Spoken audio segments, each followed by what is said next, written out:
ก็ต้องเกี่ยวกันครับผิดศีลธรรมหรือผิดกฎแห่งกรรมพร้อมเด้จังสิคำว่าผิดกฎหมายนี่จะต้องหนึ่งมีคนเสียชีวิตและทรัพย์สิน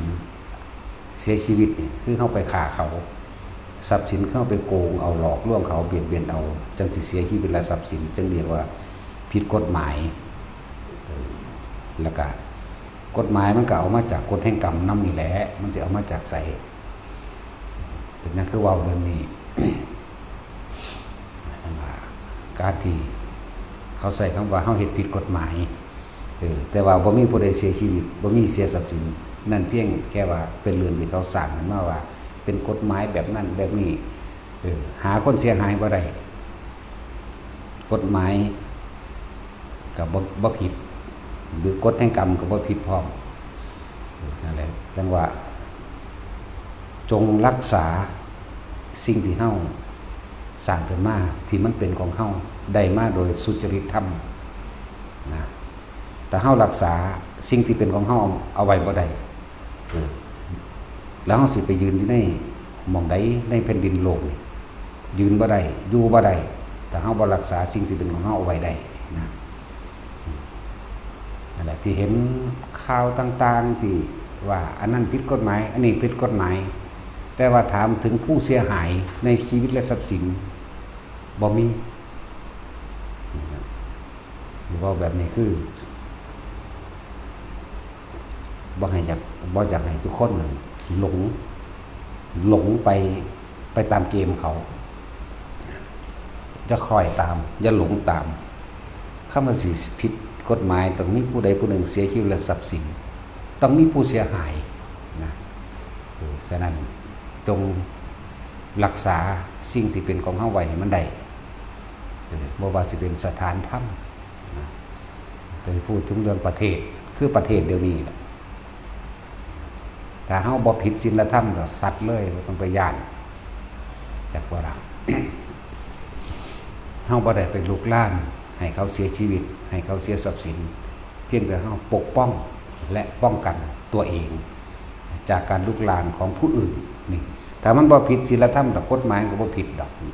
นอกนั้นเป็นความเห็นแก่ตัวนอกนั้นเป็นความเบียดเบียนจากได้ของผู้อื่นมาโดยอาศัยว่าผิดกฎหมายเล่ห์เหลี่ยมนี่คือเรื่องของประเทศเหมือนกันแต่เฮาบ่อาจสามารถรักษาแผ่นดินไทยเฮาไว้ได้เดี๋ยวเฮาสิไปยืนอยู่หม่องใดในโลกนี่ได้ตัวเองก็ยังรักษาประเทศตัวเองบ่ได้เนาะนั่นแหละจังว่าป้องกันสิ่งที่ตัวเองมีจะได้ว่าถ้าเฮารักษาสิ่งที่มันเป็นของตัวเองไว้บ่ได้แล้วทั่วแผ่นดินโลกนี่ยังสิไปยืนอยู่หม่องใดก็มีแต่การถูกข่มเหงและรังแกไปเลยตัวเว้าเรื่องประเทศก็ดีนะมันเว้าเรื่องในครอบครัวก็เหมือนกันคนเฮาบัดนี้ย่อลงมาสั้นๆนิดหน่อยเรื่องในครอบครัวของคนสองคนเรื่องของผัวของเมียก็เหมือนกันอันใดก็ช่างที่เราเนี่ยไม่ไปทำให้ผู้ใดผู้หนึ่งเสียชีวิตและทรัพย์สินนี่ศีลธรรมก็บ่ผิดกฎหมายก็บ่ผิดแล้วเขาสิหาว่าผิดกฎหมายหรือที่ทุกคนแค่เวลามาปฏิบัติธรรมบางหันบางนี้เขาเว้ากันแหนะกันแหนทิ่มแท่งเสียดแท่งเว้าใส่เพื่อให้คล้อยไปตามเขาเพื่อให้เห็นไปตามเขาลักษณะนี้บัดเฮาบ่คิดเบิ่งดีๆเด้อในครอบครัวนั่นเจ้าของเป็นผู้ทำหน้าเองหากินเองเลี้ยงชีวิตเจ้าของเองบ่ได้เกี่ยวกับผู้อื่นในก็ว่าถ้าบ่เฮ็ดตามเขาเฮาสิบ่มีอยู่บ่มีกินก็บ่แม่นอีกสุดท้ายแล้วพวกเฮาก็ตรงหลักของพุทธเจ้าคือเก่าตนแรกเป็นที่พึ่งของตนคือเก่าบ่เรื่องโลกแน่แต่เฮาสิค่อยเอาคำเว้าของคนอื่นมาใส่ใจทุกคำเว้าเฮาก็บ่เป็นตัวของตัวเองแม้กระทั่งความคิดตัวเองความเห็นตัวเองทุกคนมันมีความคิดความเห็นในตัวเองเป็นของตนเบิดนั่นแหละนี่แต่ว่าถ้าไปใส่ใจคำเว้าของคนหลายครอบครัวก็แตกแยกนะ สิเกินหน้าเกินตาเขาก็มาเบ้าความนั้นคนนี้กระแหนะกระแหนจังซี่นะสุดท้ายแล้วก็เฮาได้เป็นผู้หาเลี้ยงเฮาเองแต่ละครอบครั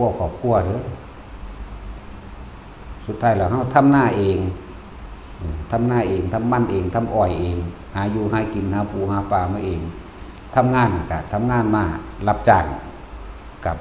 เพื่อสิมาเลี้ยงครอบครัวของตัวเองบ่ได้ขึ้นกับผู้อื่นเลยเด้นั่นแหละจึงว่าจงรักษาสิ่งที่เป็นของตัวเองไว้ให้ได้ถ้ารักษาสิ่งเหล่านี้ว่าได้สิให้เฮาไปยืนอยู่ไสในแผ่นดินโลกนี่ยืนบ่ได้อยู่บ่ได้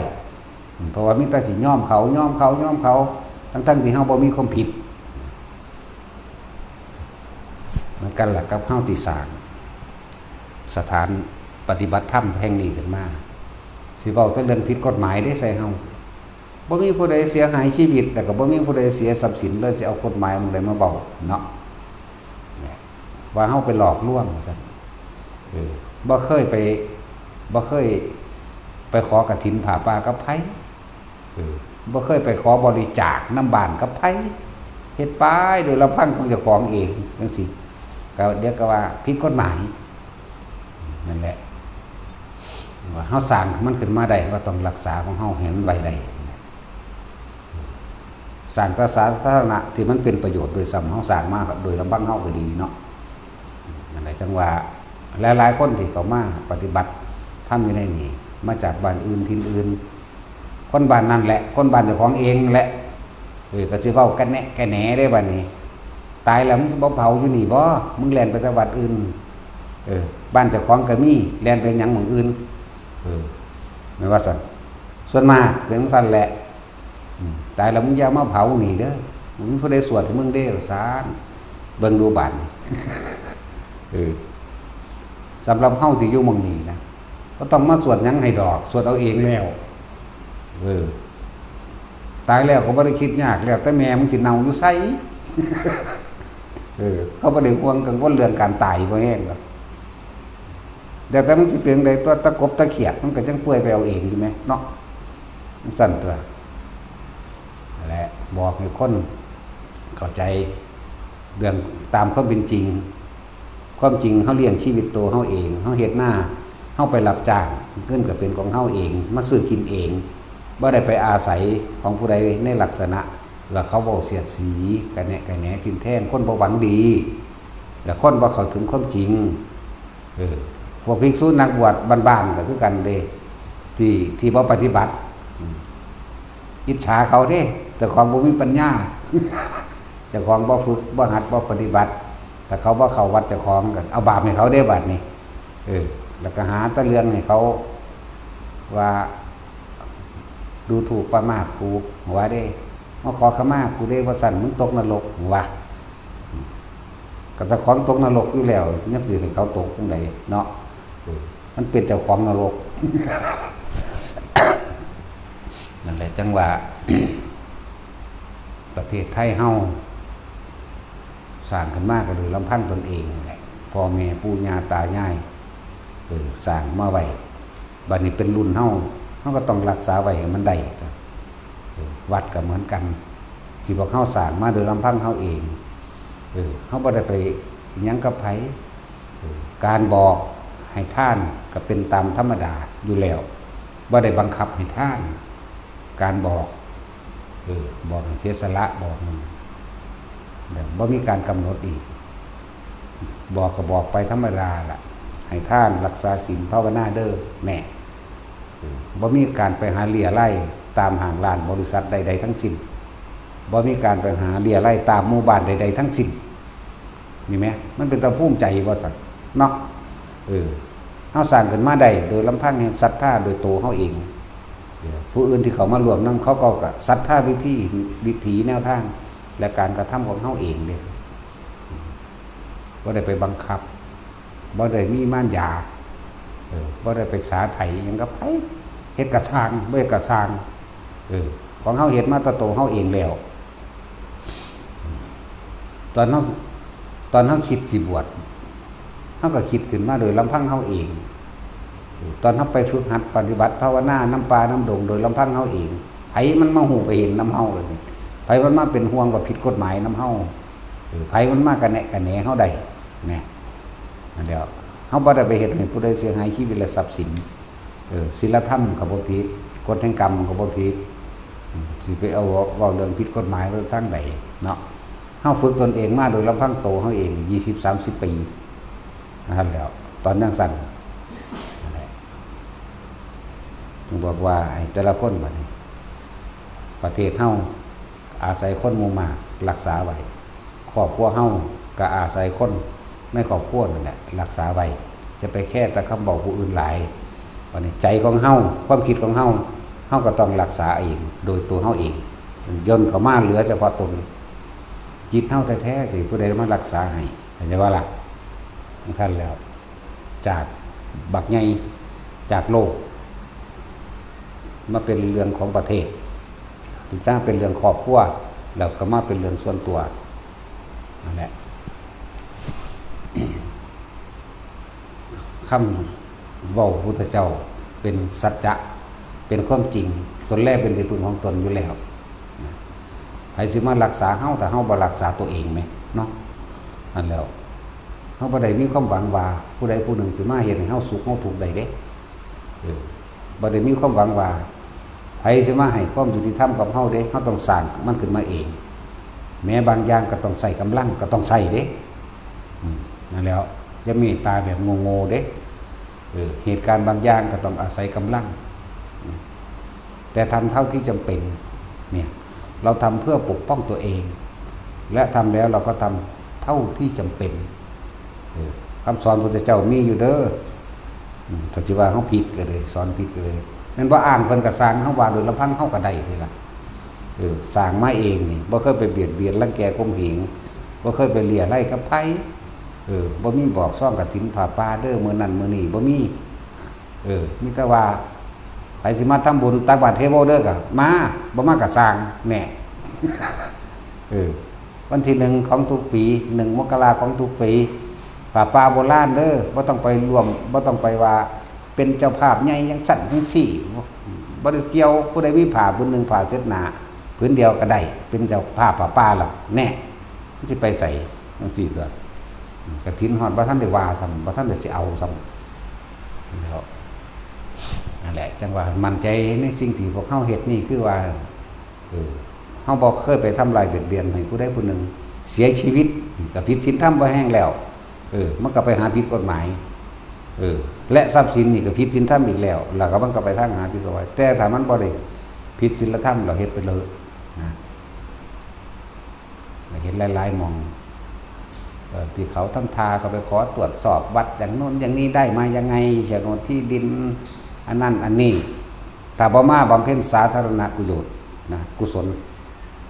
บ่ต้องไปให้ความละเมิดใดๆทั้งสิ้นมันเป็นกระบวนการเป็นการทำลายตัวเห็นเริ่มขึ้นเห็นเรื่อยแล้วอันใดพอเห็นแนวใดเห็นเลยเฮามั่นใจในว่า1ไม่ทำให้ใครเสียชีวิต2ไม่ทำให้ใครเสียทรัพย์สินบ่เป็นการหลอกลวงบ่ได้เป็นไปด้วยความอิจฉาริษยาไผบ่ให้ผู้ใดเดือดร้อนนั่นแหละทั้งว่าให้มั่นใจในความจริงของตนนี่เรียกว่าธรรมคือความจริงย่อมรักษาผู้กระทำตามความเป็นจริงธรรมย่อมรักษาผู้ประพฤติตามนั่นแหละยังละสื่อบาลีมันตำนาฮะเลสุขังเสนติยังนั่นแหละนั่นแหละธรรมหมายถึงความจริงย่อมรักษาผู้ประพฤติกายวาจาใจสุจริตตามความเป็นจริงเกิดกลายเป็นสิ่งที่ปกป้องเฮาเองได้ยิ่งกว่าบุคคลอีกได้ยิ่งกว่าอาวุธใดๆทั้งสิ้นอีกเด้ทำนั่นแหละเรียกว่ามัคคะสิทธิฌานสิ่งที่เฮาเพ่งอยู่ในความดีนั่นเองฉีกมองมันบริสุทธิ์ใจเฮาบ่เคยคิดสิทำลายเบียดเบียนผู้ใดผู้หนึ่งเสียชีวิตและทรัพย์สินมันบริสุทธิ์เท่าตัวพีเด้ตัวพีเด้ตัวศีลมันแท้ตัวนี้เด้บ่เคยมีความคิดในการจะทำลายเบียดเบียนผู้ใดผู้หนึ่งเสียชีวิตและทรัพย์สินเลยตลอดทั้งคนและสัตว์นี่ปกติจิตเลยล่ะรู้ในตนเองเลยล่ะ คำว่าศีลยังเป็นสื่อสมมุติมันอยู่งดเว้นสมทานจนถึงสมทานงดเว้นโดยเจตนาสมทานตวิรัตขอจากพระให้เพิ่นบอกวิธีแนวทางให้มาปฏิบัติเจตนาตวิรัตเมื่อรู้วิธีปฏิบัติแล้วก็ตั้งใจเจตนาก็ดีตั้งใจแล้วมันยังมีความตั้งใจอยู่ตั้งใจงดเว้นไม่ทำผิดใน5อย่างคือหาศีล5ก็ดีศีล8ก็ดีศีล200 300ก็สร้างตั้งใจอยู่สมุจเฉทไตรวัฏเมื่อสัมมาทานเมื่อของดเว้นโดยตนเองแล้วเมื่อเฮ็ดได้แล้วเรื่องว่าเป็นปริเชษเป็นบริสุทธิ์ไปแล้วนะแต่ว่าของเฮาอันเดียวกันนั่นแหละมันเป็นปริเชษปริเชษตวิรัตเป็นปกติจิตไม่มีความคิดในการทำร้ายเบียดเบียนผู้ใดผู้หนึ่งเสียยุและทรัพย์สินนี้มันบริสุทธิ์อยู่นี่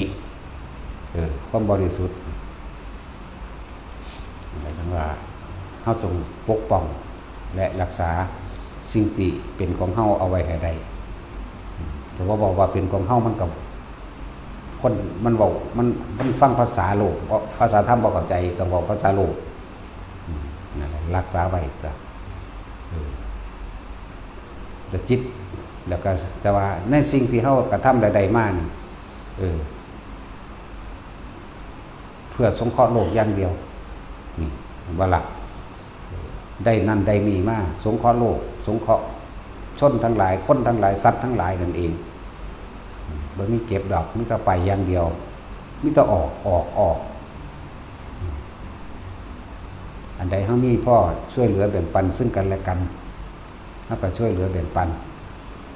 คนไข้คนป่วยติดเตียงจนตายไป2แล้วก็มี เขาบอกมีอยู่ไม่กินกล้วยคนป่วยดูแลคนป่วยแล้วก็ตายไป2ยังป่วยอยู่คนหนึ่งจังซี่จนตายไปแล้วก็มีคนหม่องใดบ่มีอยู่มันมีกินเฮาก็แบ่งปันกันไปคนทุกคนอยู่ในนี่นั่นว่าเฮาเป็นสัตว์โลกร่วมเกิดแก่เก็บตายด้วยกันทั้งหมดทั้งสิ้นเนี่ยแต่เฮาคิดว่าเพื่อนเกิดแก่เก็บตายด้วยกันทั้งหมดทั้งสิ้นเนี่ยมันจะไปมีเล่ห์เหลี่ยมมันยากันท่านใดจงรักษาเอาไว้สำหรับคนที่อิจฉาริษยาเห็นเราได้ดีกว่าพยายามค้นล้มหรือหาเรือนกับพวกเฮาโดยวิธีใดก็ช่างจงปกปักรักษาสิ่งที่ตัวเองสร้างมาด้วยศรัทธาตัวเองจึงบอกอันนี้ต้องบอกว่าย้ำอยู่เสมออย่าไปอ่อนไหวอย่าไปคอยตามเด้เฮ็ดจังใดเฮาก็ตายแล้วตายเพื่อรักษาปกป้องสิ่งใดสิ่งหนึ่งเอาไว้เพื่อผู้อื่นก็บอกอยู่เรื่อยรักอันนี้ชีวิตนี้มีไว้เพื่อผู้อื่นเท่านั้นเหลือไว้แต่การสร้างประโยชน์นั่นแหละชีวิตความเป็นอยู่อันประเสริฐสูงสุดและเพื่อการได้เกิดมาทำเพื่อผู้อื่นเท่านั้นบ่มีหรอกเพื่อเจ้าของบ่มีแนวเพื่อแล้วบ่มีแนวอยากได้บ่อยากได้หยังบ่อยากเป็นหยังแต่ว่ามันยังบ่ทันตายนี่ติก็เลยว่าเหลือชีวิตอันนี้เอาไว้เนี่ยสร้างประโยชน์เพื่อผู้อื่นเท่านั้นสำหรับตัวเองบ่มีเพื่อบ่มีนอกจากได้ก็สร้างไปหยังเนาะก็ให้ผู้อื่นทั้งตัว แต่ทำมาเฮาจึงเอาของจริงออกเว้าเลยผู้ได้รับบ่ได้ก็สร้างหีแม่มันเนาะ เบิ่งให้มันเป็นตัวอย่างนั่นเลยต้องมีผู้ใดผู้หนึ่งเป็นตัวอย่างให้นี่อันพวกยังมีเจ้าเล่ห์มันยาย่านคนบ่ศรัทธาย่านคนบ่เข้าวัดย่านบ่ได้กินข้าวย่านเขาบ่ย่อโอ้ยพวกสารเลว ยิ่งบวชเข้ามาแล้วเขาเอิ้นพระนั่นน่ะเบิ่งแต่ของดีๆเริ่มมันพระจริงหรือยังพระนี่แปลว่าผู้สละออกแล้วเด้บ่แม่นเสียว่าแต่งตัวเป็นภิกษุโกนหัวห่มผ้าเหลืองซื่อเอิ้นว่าพระเฮาบ่ทันได้ให้ค่าได้บางนั้นนะจังว่าเฮาสถานที่นี่เนี่ยเป็นสถานที่ฝึกตนและก็สร้างคนให้เป็นพระเด้บ่แม่นไปเอาของคนมาตั๋วกินของเขาเด้สถานที่นี้เป็นสถานที่ฝึกตนนี่อันดับแรกเห็นบ่ฝึกตนต่อมาสร้างคนให้เป็นพระเป็นผู้เสียสละตัวเองทำเช่นใดย่อมบอกผู้อื่นให้เป็นเช่นนั้นตัวเองสร้างกับตัวเองก่อนด้วยล่ะฝึกตนดีแล้วจึงฝึกผู้อื่นได้ด้วยความหมายนั่นน่ะ แต่พอฝึกตัวไอ้ของได้แล้วมันจะไปฝึกผู้ใดได้เลยนี่นอกนั้นแต่มีแตาเจ้าเล่ห์มันยาแต่เขาไปเฮ็ดนำก็บาปเอ้ยสิบาปเอ้ยว่าตกนรกเบิดนั่นแหละว่าเด้บ่ตกคือมึงแล้วมึงอยู่ในมหาเวกีอยู่ ถึงสั่นแล้วนั่นแหละประเทศเฮาอาศัยความสมัครสมานสามัคคีรักษากันร่วม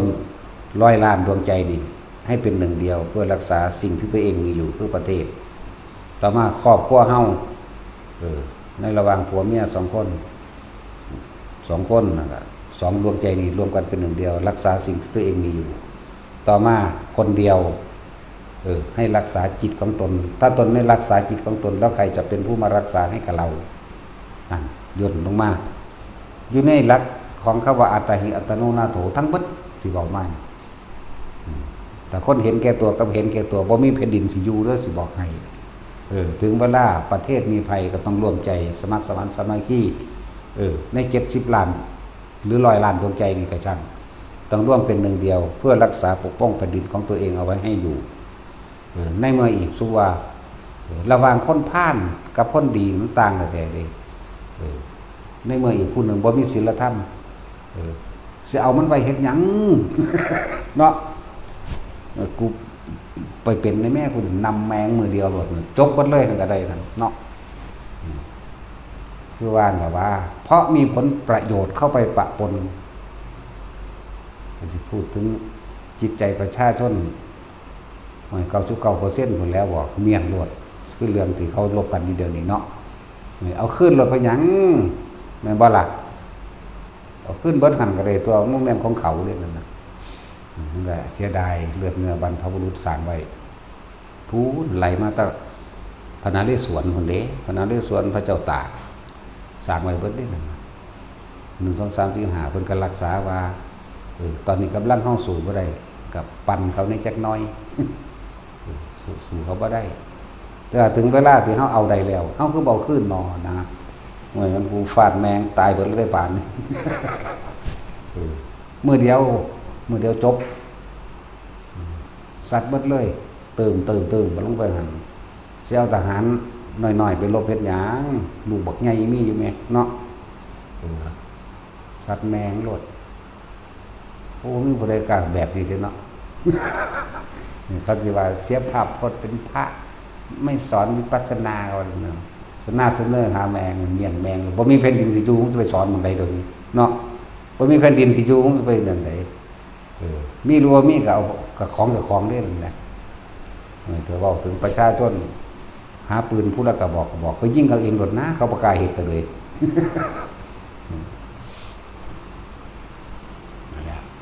เว้าเรื่องสิบ่หาตานั่นดอกเขาเข้าใจโพดดอกว่าเขาเว้าเรื่องใดแม่นบ่ล่ะคนมันบ่ได้โง่ปานนั้นดอกมนุษยธรรมแต่อีกพวกหนึ่งมันบ่มีไปเฮ็ดให้มันมีสันตัวยึดไปเบิดแล้วโอ้ยเขาคือสิดีใจครับเนาะได้มาเป็นคนไทยได้อยู่เป็นอิสระซั่นแล้วนั่นแหละบ่เรื่องประเทศก็ต้องเป็นแบบนี้แหละ ทหารหรือประชาชนทุกคนร่วมมือร่วมใจต้องออกรบสู่สุดใจทุกคนตัวเฮ็ดได้ก็ตายอยู่แล้วตายเพื่อรักษาสิ่งที่ตัวเองมีอยู่เฮาบ่ได้ไปเบียดเบียนไผมันบ่ไปนรกหรอกพวกชนทหารกล้าทั้งหลายบางคนมันก็ไปเป็นเทวดาไปสั้นสูงก็ได้มันบ่ไปเดี๋ยวนี้มันอยากอยู่เป็นสยามเทวทิราชอยู่พ่อสมีแหละคนทหารเอาถึงทหารมันอยู่เป็นพุ่มเทวดาลุขะเทวดามันจังอยู่ใกล้มนุษย์ห่วงแผ่นดินบ่ต้องนรกดอกทหารทุกคนน่ะเหมือนวันออกพรรษานี่ถ้าก็ตื้มให้อีกแล้วก็บอกให้มันไปมันก็ยังบ่อยากไปมันห่วงแผ่นดินบ่มันสั่นดอกของเฮาก็เฮ็ดอยู่เรื่อยอยู่เนาะอันนี้พูดถึงความสมัครสมานสามัคคีเด้อ100 ล้านดวงใจร่วมเป็นหนึ่งเดียวรักษาไว้ซึ่งอธิปไตยคือแผ่นดินไทยเอาสืบไว้พ่อแม่ปู่ย่าตายายสร้างมาโดยเลือดเนื้อ มันเป็นธรรมดาเด้มาถึงยุคเจ้าของแล้วเสียมันสูญเสียไปได้จังไดนี่แต่เฮาบ่ซอยเฮาเองอุ้ยแต่ไปฟังตั้งแต่ความผู้อื่นเหมือนกันแหละกับเฮามีชีวิตครอบครัวฟังความผู้อื่นออกไปเลยบ่เป็นตัวของตัวเองแปลว่าล่ะเรื่องของประเทศนี่ก็เหมือนกันเอาเขาจริงๆแล้วนั่นเขาบ่มาสนดอกเอาเขายิงแล้วเกรงใจประเทศนั่นเกรงใจประเทศนี้จริงๆแล้วน่ะเขาบ่มาสนดอกเจ้าของเป็นแต่งเรื่องขึ้นมาเองปลูกเขากินเองบ่เป็นบ่จังสิไปเกรงใจผู้อื่นการเกษตรนี่สิ่งสำคัญเป็นแหล่งอาหารเฮาก็เฮ็ดเอาเองเป็นอยู่แม่ทุกอย่างเฮาเฮ็ดเอาเองเป็นเบิดอยู่แล้วก็สิไปฆ่าเกรงใจไผเนาะคือกันล่ะกับพวกเฮาเลี้ยงชีวิตโดยลำพังแห่งตัวเองอยู่แล้วเด้บ่ได้ว่าไปเลี้ยงเพราะผู้อื่นเด้เราไม่ได้อยู่ได้เพราะผู้อื่นเด้ความจริงมันก็ดีคือชีวิตของพวกเฮาในครอบครัวนี่เฮาก็ทำมาหากินเลี้ยงเจ้าของมาตลอดก็สิไปเกรงใจผู้อื่นเฮ็ดหยังในเมื่อเฮาไม่ไปทำร้ายเบียดเบียนผู้ใดผู้หนึ่งเสียชีวิตทรัพย์สินอยู่แล้วประเทศไทยเฮาก็เหมือนกันเฮาเลี้ยงลำพังตัวเองมาเนี่ยมันพอแห้งแล้วเด้บ่แม่นว่าไปยิงเขาแล้วอเมริกาหรือประเทศนั้นประเทศนี้สิบ่เอาเขามาให้กินเด้ปลูกเขากินเองคือเก่าปลูกอ้อยปลูกมันกินเองคือเก่านั่นซั่นแหละมันต้องเงิดเนาะทองคำในแผ่นดินเฮาก็มีน้ำมันเฮาก็มีทองคำก็มีน้ำมันก็มีแร่ต่างๆดีบุกต่างๆมีเบิดทุกอย่างหมดป่าไม้ทรัพยากรอุดมสมบูรณ์ไร่นาเลือกสวนไร่นาป่าอ้อยป่า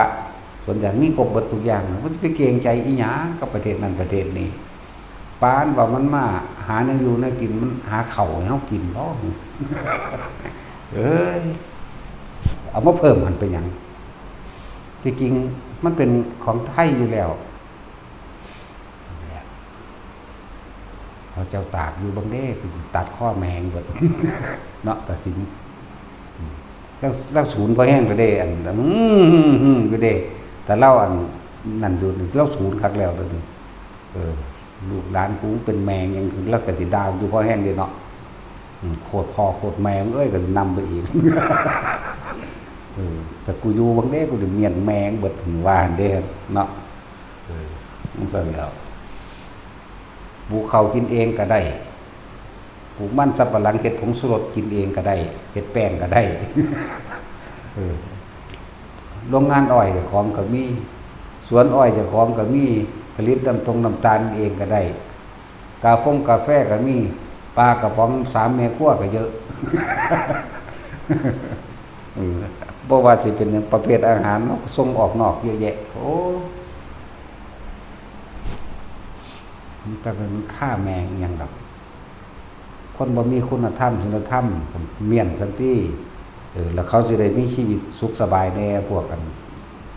ถูกปิดบังความจริงนะพวกลูกน้องประเทศเขานั่นเงิดหลายแต่ของอาศัยตัวเองมาตลอดถูกหลอกใส่มาตลอด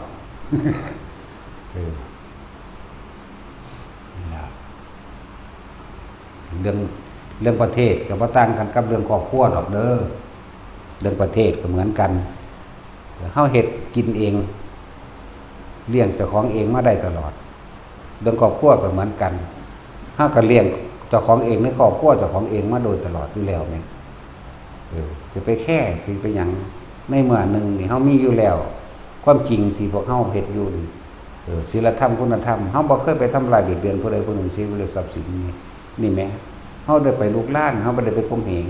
เฮาบ่ได้เฮ็ดให้ผู้ใดเสียชีวิต1ไม่ได้ทำให้ใครเสียทรัพย์สิน1นี่ไหมก็คือว่าเฮ็ดเอาโลด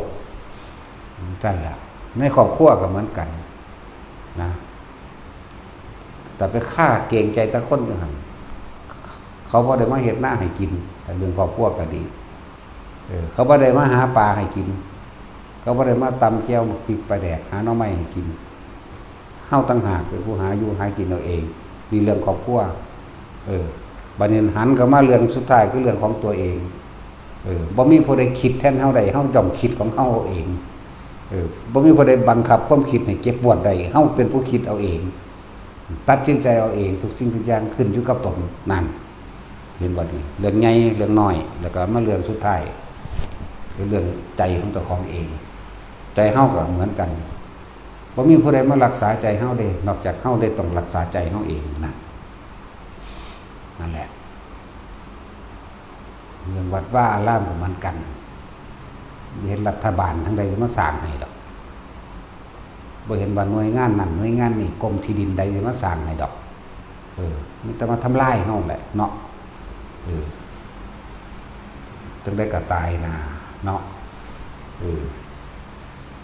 มาโลดมากับกูพวกM79เฮาจักกระบอก ยิ่งแมงเลย M79 M60 เนาะ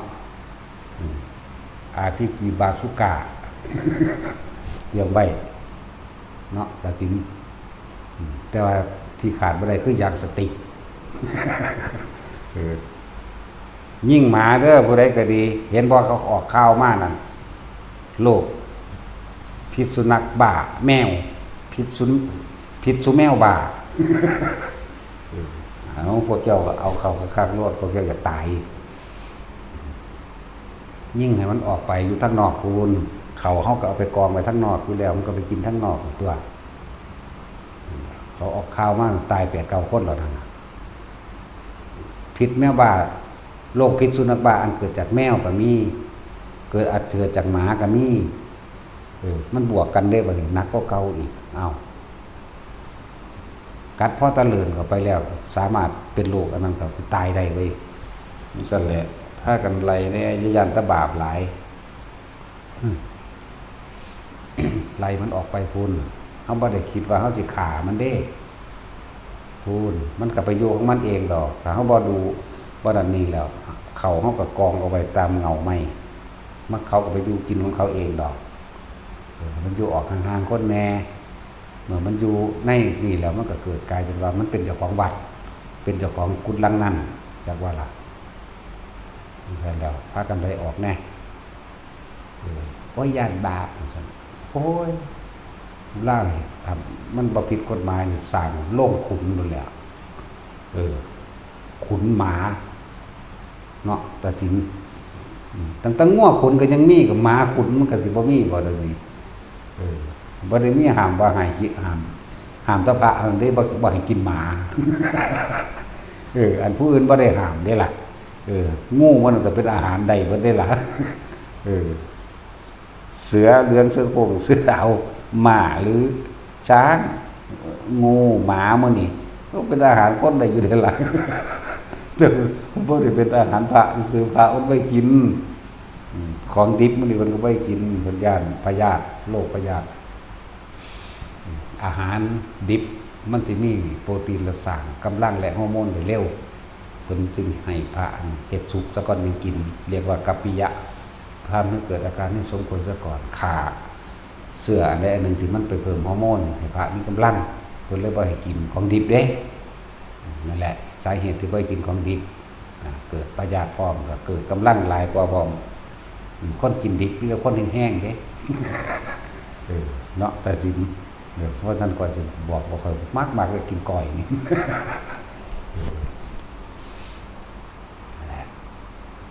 หมามันก็บ่แม่นอาหารพระตะกี้หมาป่าหมาในหมาอย่างมันเยอะแยะมันถือกินปุ๊บมันก็เข้าใจว่าเป็นหมู่พวกมันนำถือกินหมาก็มาถือกินกันไปเบิ่งแล้วโอ้คนละเผ่ากัดเด้ถ้าเผ่าเดียวกันแต่ว่าเอ้ามึงกินหมู่กูกัดเฮาอีกว่าล่ะนั่นซั่นแล้วแต่สินเจ้าเวลาเจ้ากินแล้วเจ้าไปหมู่บ้านอื่นเบิ่งดูบาดนี่เนาะหมาเฮาว่าซั่นมันคนละเผ่าฮู้จักบ่ หมาคนละเผ่าเด้นั่นน่ะบัดนี้มาบ้านเจ้าของกระสร้างเฮาคือเก่าโอ้มึงกินหมูกูน้อเด้นำเจ้าละบัดนี้แล้วเราเว้าเรื่องหมาเสือก็เหมือนกันนิสัยเดียวกัน งูนี่เป็นสัตว์อาฆาตนะนำเด้มันนำได้มันนำเด้มันนำกินนั่นแหละหรือสันทชาตญาณมันมีพวกนี่สิมีเส้นพิเศษอยู่ประเภทงูนี่มันนำเด้ต่างประเทศ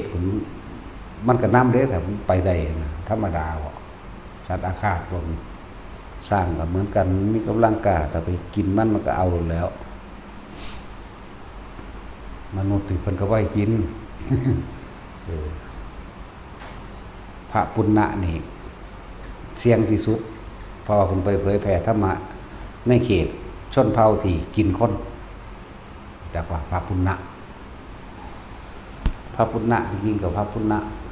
แต่สิเว้าในสมัยนั้นก็เป็นคนประเทศไทยเฮานี่แหละคือทางเพชรบุรีกาญจนบุรีทางประจวบแต่ที่มันก็ใหญ่คนทางนั้นกินคนเด้ที่เหลือว่าซาไก่เข้าใจว่าล่ะทั้งไตไปค้าขาย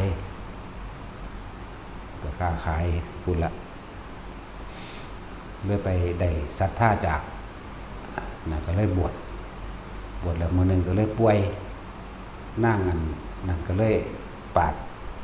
น่องแกงกับของเองเฮ็ดต้มสุก ให้กินแล้วมันเศร้าจากว่าล่ะเพิ่นกันยานเพิ่นเสียสัจจะนำมื้อนั้นเสือกเป็นวันพระบ่มีผู้ใดขายเนื้อให้เลยไปปาดเนื้อเจ้าของเองจักเล่าชื่อว่าใดล่ะลืมชื่อแล้วล่ะนั่งอันนั้นแต่ว่าเราบรรลุโสดาบันดอกพุทธเจ้ามาเทศน์ให้แล้วก็บัญญัติบ่ให้กินเนื้อคนพร้อมอย่างนั้นใครตัวเนื้อก็ยังขึ้นมาคือเก่าได้อยู่มันเป็นพุทธานุภาพนะเฮาเฮ็ดบ่ได้ล่ะกินแล้วกินเลย มันเลยห้ามไว้กินคนมาตลอดแต่พระปุณณะนี่องค์นั้นเพิ่นสถานที่ที่เดินทางมาหินก็เป็นหินแบบมีคมทุรกันดารและลำบากและคนทั้งนั้นอดอยากอาหารกินคนพร้อมโอ้ยพวกกันเขาเอิ้นอีหยังตะกี้ก็ยังกินเนาะโซ่แขวตัดก็สิตัดแขวเด้ตัดแขวออกนี่2เล่มข้างหน้านี่2หรือ4นี่น่ะก็กินคนเด้ถ้าอายุซ้ำนี้เฮ็ดเวียกบ่ได้ล่ะเขาสิเอาไปไว้ในเหล้าเอาตำมันขมิ้นท่าเป็นน้ำโตตำขมิ้นแล้วก็บางทีก็ใส่ตะไคร้ต้นนะตะไคร้ต้นตะกี้มันต้นกฤษณากันเอาเปลือกมันมาตำเป็นน้ำแล้วถูได้อาบสารพัดกันกับขมิ้นตะกี้มันมีแม้กระทั่งขมิ้นเครือก็อย่างหนึ่งเด้ขมิ้นต้นก็อย่างหนึ่งเด้ขมิ้นต้นก็คือต้นไม้นี่แหละเป็นต้นไม้เลยแต่ว่ามันกินเดียวกันกับขมิ้นทุกอย่างเหมือนขมิ้นหมดตะไคร้ต้นก็เหมือนกันกินเดียวกันครับต้นตะไคร้เบิดทุกอย่างสิกับไข่กอของซุมื้อนี่แหละใช่แหละเขานั่นแหละมาผัดกันถูคน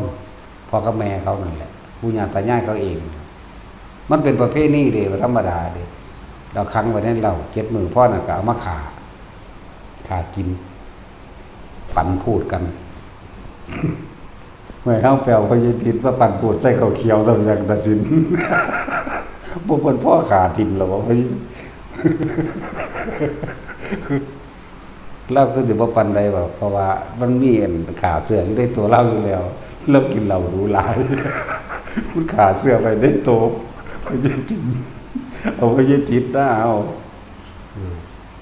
คอกไว้ขังไว้จะ7 มื้อแล้วมาขากินเฮาบางคนอาจสิคิดว่าเฮาเล่นบ่ได้เว้าเล่นเด้อหมายถึงอันพวกเผากินคนก็มีแบบนั้นแหละเขาเฮ็ดแบบนั้นมันเป็นประเภทนี้นั่นล่ะมิจฉาทิฏฐิเป็นแบบนั้นแหละ บ่อาจสามารถที่เขาขนาดพุทธศาสนาเกิดขึ้นแล้วเขาก็บ่ยอมรับเอานะเพราะว่าเขาบ่ได้สั่งสมไว้ถ้าเป็นต้นมันคือบ่ได้รับบ่โมทนาบ่ยินดีกับความจริงบ่สนใจกับธรรมะนั่นแหละจึงบอกว่าทั้งเบิดรวมลงมาก็คือว่าจิตตัวเองแท้ๆสิให้ผู้ใดมารักษาให้สิให้ผู้ใดมาควบคุมให้ตัวเองก็ต้องควบคุมเองยอมรับเองนั่นแหละเลื่อนว่าตนแลเป็นที่พึ่งของตนนี่น้อมก็มาเจ้าของเนี่ยต้องรักษาเจ้าของเอง ความคิดเฮาแท้ๆเสียผู้ใดมาพยายามรักษาความคิดเฮาบ่ให้คิดเลวคิดดีเดี๋ยวนี้มันว่าล่ะคิดเลวกับตัวเฮาเองคิดดีกับตัวเฮาเอง เป็นหยังเวลาเพิ่นแสดงคำสอนพุทธเจ้าทุกพระองค์ร่วมกันในโอวาทปาติโมกข์เป็นหยังคือว่าให้เฮาจงทำจิตให้เขารอดปลอดจากอกุศลทั้งปวงสังสมเฉพาะสิ่งที่มันเป็นกุศลเมื่อเฮาสังสมสิ่งเป็นกุศลแล้วเพิ่นจึงมาบอกว่าขันติปรมังตโปติวิขาอยู่การสร้างคุณงามความดีการสร้างสิ่งที่เป็นกุศลต้องอาศัยความอดทนอย่างแรงกล้าเด้เลื่อนว่าขันติปรมังตโปติวิขา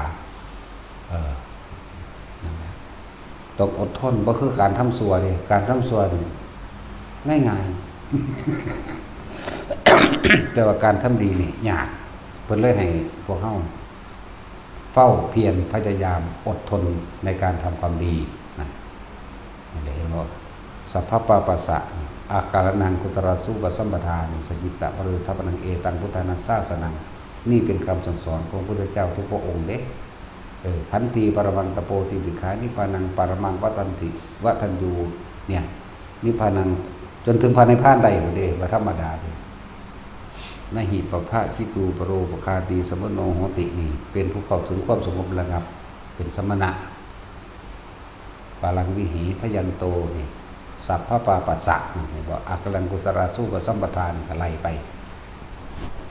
นั่นแหละแต่เขาบ่เริ่มต้นแต่เมื่อนี้สิไปเริ่มเมื่อใดฉะนั้นคำบอกใดความกระทบกระทั่งกระแทกใดกระช่างคำบอกดูถูกติชินนินทาใดกระช่างจะนำเขามาใส่ใจเพราะเฮาบริสุทธิ์ใจว่าไม่ไปทำร้ายเบียดเบียนผู้ใดผู้หนึ่งให้เสียชีวิตหรือทรัพย์สินนี่ให้มันใจในตนเองนี่เป็นสัจจะเป็นความจริงในตนเองนี่คือทุกๆคนที่มาปฏิบัติธรรมนี่แหละคนในบ้านจะวางให้อยู่แล้ววัดบ้านเจ้าของก็มีสิไปยังไกลแต่เห็นจุดไสก็ได้ต่อบุญบานี้ผู้นำทางจิตวิญญาณหมายถึงภิกษุสงฆ์องค์นั้นเขาสอนพวกเจ้าแนวใดบ่แม่นหาเลี้ยไล่เอาเงินคนมาสร้างจังซั่นจังซี่ไปหาเส้นนั่นเส้นนี้มาตัวหลายอันหลายอย่างนั่นแหละบ่ซั่นสิว่าพวกเฮาเลือกเฟ้นเลือกพุทธเจ้าไม่ได้ห้ามเด้หน้าดีเป็นแนวใดหน้าบ่ดีเป็นแนวใดก็สอนไว้แล้วเนาะผู้ใดก็สร้างที่สั่งสอนอริยสัจสี่มีการสอนภาวนานี่ไปมองหันแหละจักว่าล่ะที่เขาจะเอาอริยสัจสี่ปฏิจจสมุปบาทสอนเรื่องอนิจจังทุกขังอนัตตาสอนในการว่างคิดออกจากโลกเป็นแบบใดและวิธีการฝึกหัดปฏิบัติแบบใดไปมองหันแหละมึงสอนผิดๆก็จะไปตัวเฮาสิให้ผู้อื่นเลือกให้เฮาเฮ็ดหยังเฮาก็บ่เลือกเอามันบ่สั่นตัวโพชฌังโคสติสังขาโตเฮามีสติระลึกอันใดควรอันใดบ่ควรอยู่แล้วธรรมานังวิจโยนี่ก็เลือกเฟ้นธรรมที่เฮาจะต้องปฏิบัติก็เลือกเอาตัวนั่นแหละโพชฌังโคสติสังขาโตธรรมานังวิจโยนี่วิจยะวิจัยเลือกเฟ้นธรรมไปแต่ว่าวิริยมปีติปัสสธิโดยความเพียรพยายามของเฮาเองโดยความเพียรพยายามของเฮาเองกิเลสของเฮาเองกับปัสสธิคือสงบระงับลงเด้ล่ะก็เข้าสู่สมาธิก็เข้าสู่ปัญญาก็เข้าสู่อุเบกขาทั้งตัวบ่มีผู้ใดเฮ็ดให้เฮาได้แต่เฮาบ่เลือกเอาเองเนาะเลือกเอาเองสิไปผู้ใดมาตัดสินให้เขาบ่ได้แม่นเจ้าของสวรรค์นรกเขาบ่ได้แม่นเจ้าของมรรคผลนิพพานตัวเฮาเองเฮ็ดถึงก็ถึงเองมันก็มีผู้ใดเห็นในภายใดนี่น้องก็มาในตนเองเลยล่ะอันนี้นั่นแหละเลือกเอาสถานที่ใดก็ช่างครูบาอาจารย์องค์ใดก็ช่างเพิ่นสอนมักมีองค์8มีความเห็นตามความเป็นจริงแล้วแล้วก็เลือกเฟ้นไปเพื่อบัดสอนอริยสัจสี่สอนวงจรแห่งการเกิดดับสอนวิธีระงับตัวเองสอนวิธีเพื่อให้พวกเขาถึงพระนิพพานเนี่ยเพื่อให้เขาดับความทุกข์เพื่อให้เขาเห็นความทุกข์เพื่อให้เขาเห็นความบ่เที่ยงเห็นเขาเห็นความเป็นอนัตตาเขาก็เลือกเฟ้นไปหันตัวเห็นตั้งแต่ก็ตายอยู่แล้วนะก็คิดเบิ่งตั้งแต่ความเป็นอยู่ชีวิตครอบครัวเขาเองเขาก็ยังเลี้ยงตัวเองอันนี้เป็นเรื่องเน้นเข้ามาในเรื่องส่วนตัวสิสุขหรือทุกข์กับตัวเขาเป็นผู้คิดเองสุขหรือทุกข์อยู่ที่ความคิดเด้มันบ่ล่ะ หยุดคิดนั่นแหละจึงไม่สุขไม่ทุกข์อย่างว่าละสุขหรือทุกข์ทุกข์หรือสุขอยู่ที่ความคิดถูกหรือผิดอยู่ที่การกระทำอย่างสั้นแหละ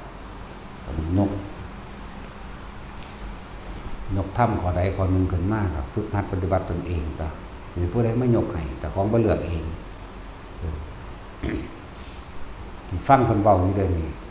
ก็เอาไปเฮ็ดเองคือเก่าเลยนี่ผมบ่ได้เฮ็ดให้ไผเด้เนาะก็ฟังดีๆได้บ่หยังผมบอกให้ฟังบ่ได้บอกให้เชื่อบ่เชื่อก็สร้างบ่ได้เงินจักเม็ดเฮ็ดบ่เฮ็ดก็ตามบ่สะอ่อนเป็นเด้อจังว่าอยู่ ซื่อๆอยู่แหน่แต่ว่าเว้าไปจังซั่นล่ะซ้ำเอาทันตายเว้าก็เว้าไปจนฮอดมือตายพุ่นแหละจังซะเว้าเนาะ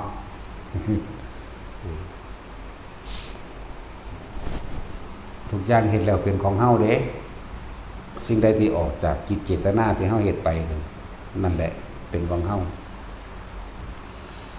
คำว่ากรรมแท้ๆมันเกิดจากไสเกิดจากความคิดจิตเจตนานั่นเองฟังดีๆจิตเจตนาน่ะเป็นตัวกรรมอันใดที่บ่มีเจตนามันบ่มีกรรมดอกมันบ่ได้บันทึกเป็นสัญญาอารมณ์เอาไว้เหมือนกับเฮาย่างไปตามถนนเฮาไปเหยียบมดแดงตายเดี๋ยวเบิ่งแล้วก็แล้วไปตัวสินำมาคิดว่าเฮ็ดหยัง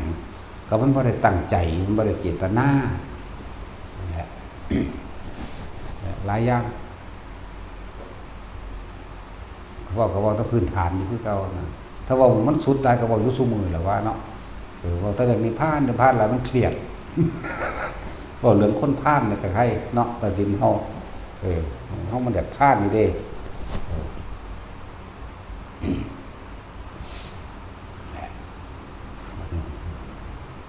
เว้าเรื่องระดับเข้ามาหาระดับจิตได้ว่านี่เด้อ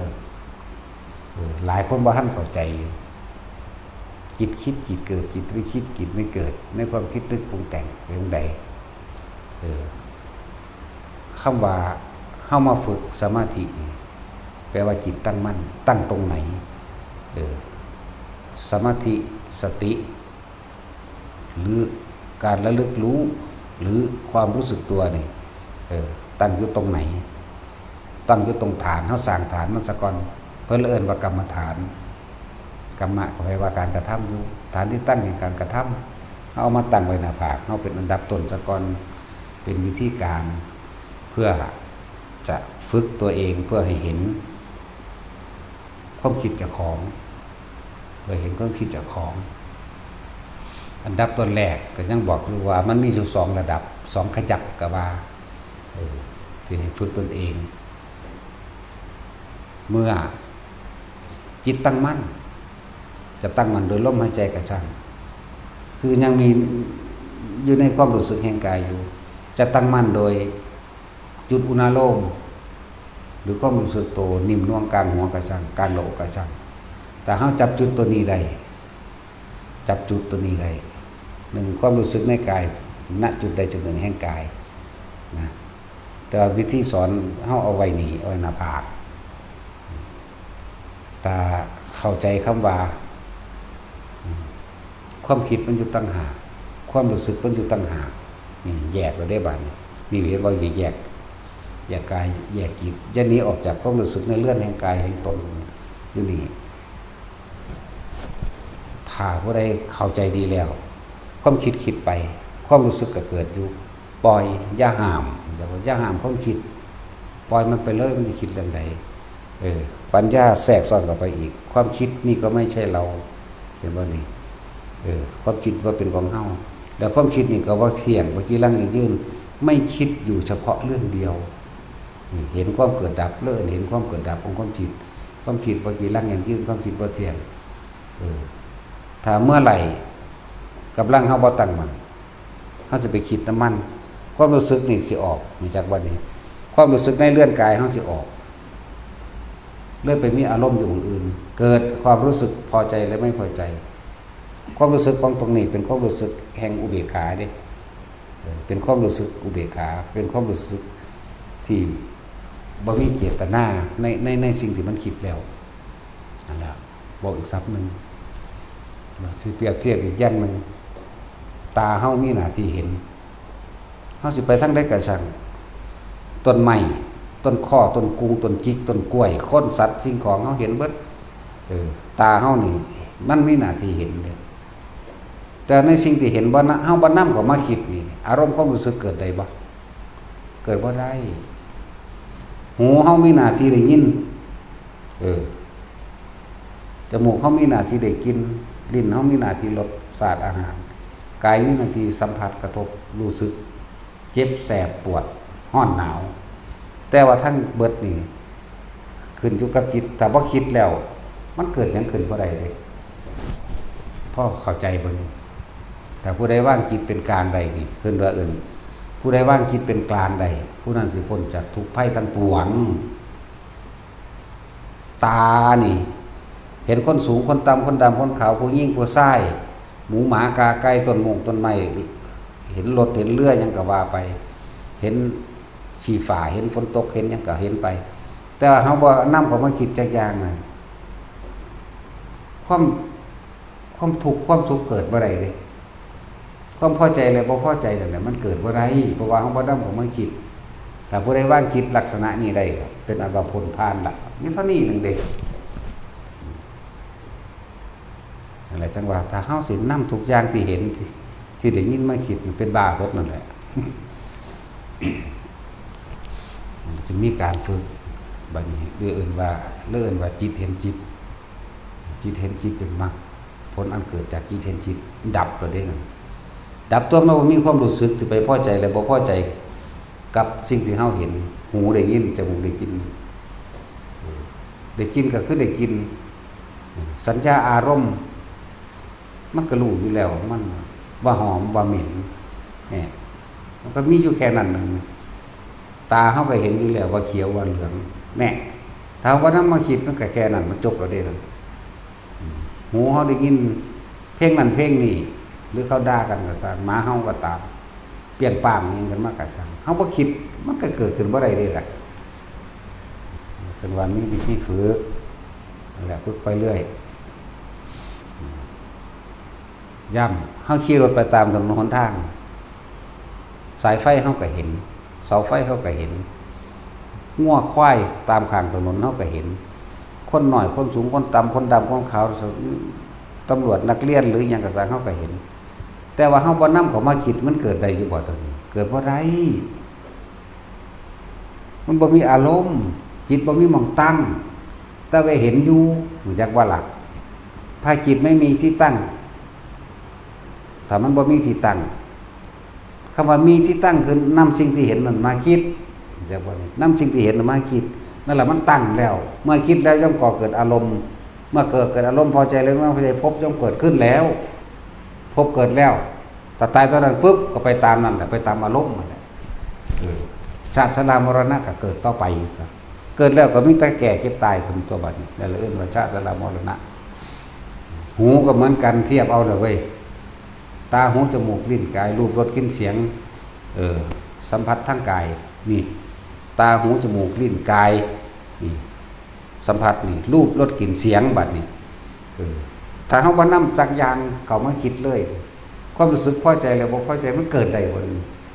ผู้ใดก็เคยขี่รถผ่านทางตัวบ่ได้คิดอีหยังจักอย่างน่ะทุกข์ก็บ่เกิดสุขก็บ่เกิดเฉยๆแหละผู้ใดว่างจิตเป็นกลางใดผู้นั้นก็พ้นจากทุกข์ทั้งปวง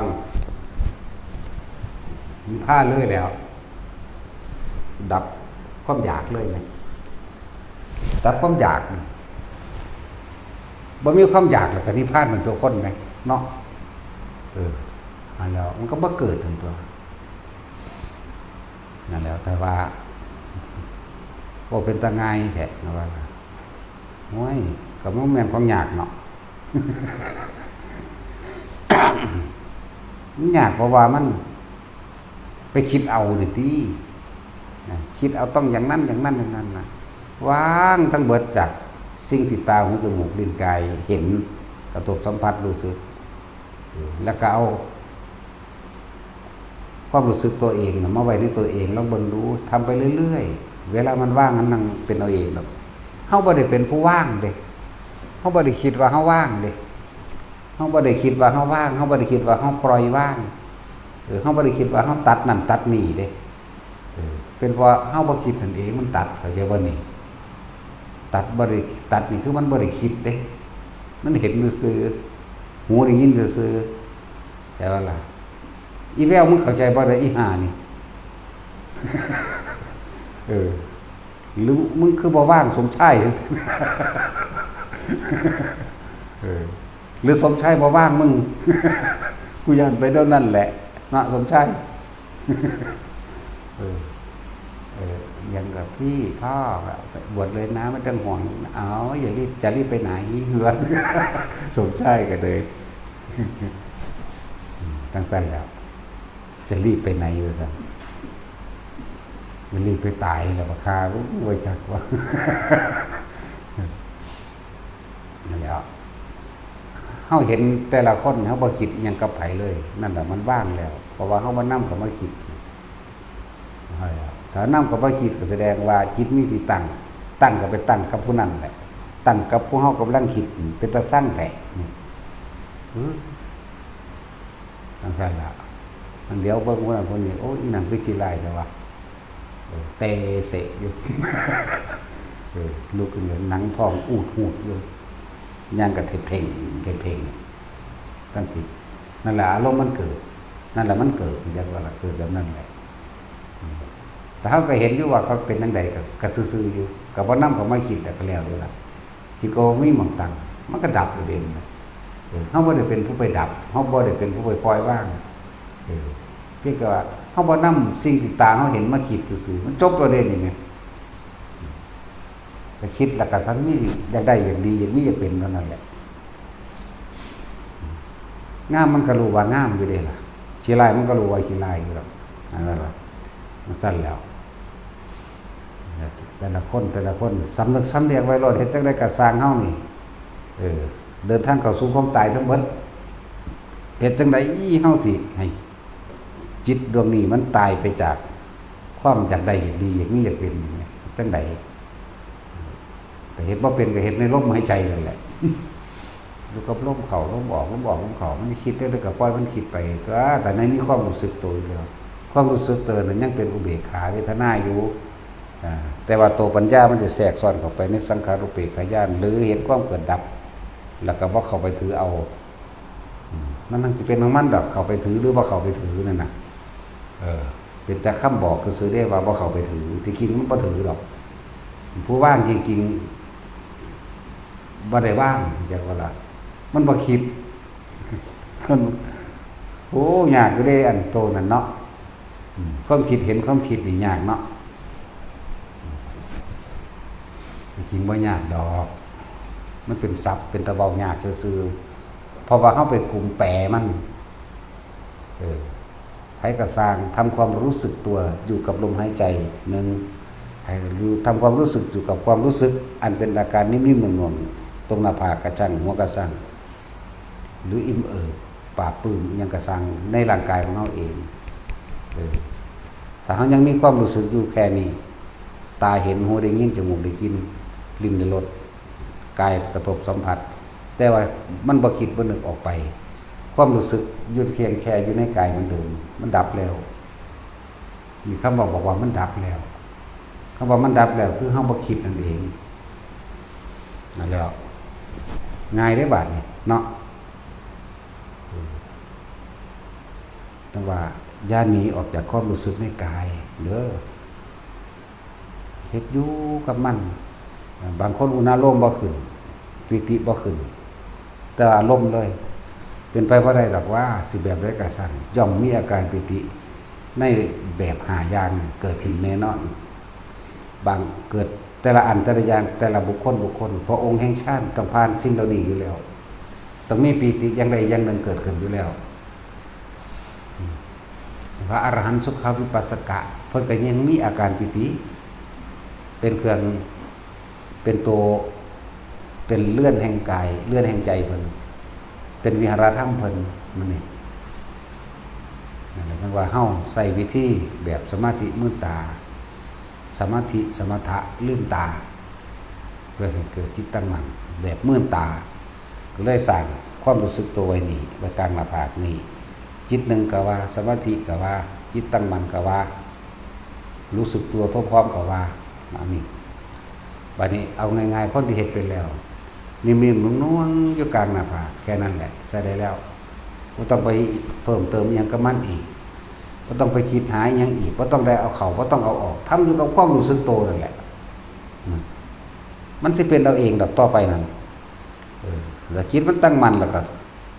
เบิ่งมันเป็นเอาเองอย่าอยากเป็นกับมันอยากว่าอยู่ตรงนี้บางคนมันเวลามันเป็นมันวึบลงมากลางอกอิ่มป่าปึ้งอยู่ในหันแหละเป็นความรู้สึกที่บ่แม่นความรู้สึกจักสิวางได้นั่นแหละแต่ว่าผู้ใดเป็นก็รู้ผู้ใดบ่เป็นก็คิดเอาซะก่อนแต่ว่าคิดเอาเฮ็ดจังไดก็บ่รู้หรอกต่อให้หมดรู้นั่นแหละจึงรู้อยากว่าล่ะหมดความคิดอยากฮู้อยากเห็น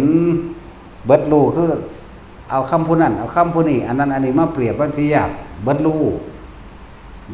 บ่สนใจหรอกเว้ยนี่แน่จังรู้ยังรู้ว่าง